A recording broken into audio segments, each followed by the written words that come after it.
प्रभुं प्राणनाथं विभुं विश्वनाथं जगन्नाथनाथं सदानन्दभाजम्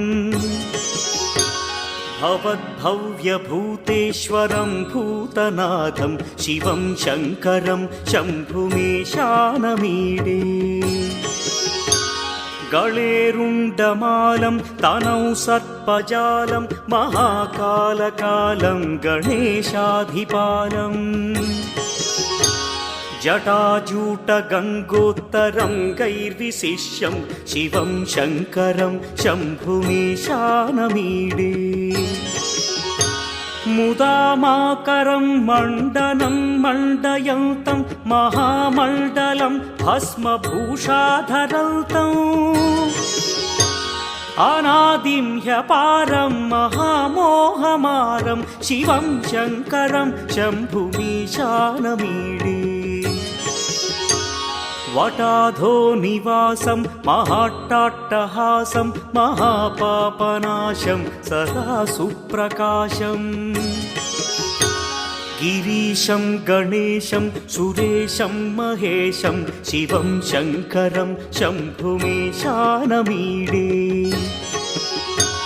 गिरीन्द्रात्मजा सङ्गृहीतार्थदेहं गिरौ संस्थितं सर्वदा पन्नगेहम् परब्रह्म ब्रह्मादिभिर्वन्द्यमानं शिवं शङ्करं शम्भुमीशानमीडे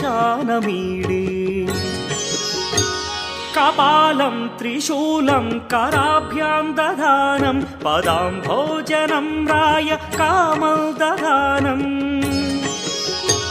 बलिवर्धयानं सुराणां प्रधानं शिवं शङ्करं शम्भुमीशानमीडे शरच्चन्द्रगात्रं गणानन्दपात्रं त्रिनेत्रं पवित्रं धनेशस्य मित्रम् अपर्णाकळत्रं सदा सच्चरित्रं शिवं शङ्करं शम्भुमीशानमीडे हरं सर्पहारं चिताभूविहारं भवं वेदसारं सदा निर्विकारम् श्मशाने वसन्तं मनोजं दहन्तं शिवं शङ्करं शम्भुमीशानमीडे स्वयं यः प्रभाते नरशूलपाणे पठे स्तोत्ररत्नं त्विह प्राप्य रत्नम् सुपुत्रं सुधान्यं सुमित्रं कळत्रं विचित्रैः समाराध्य मोक्षं प्रयाति।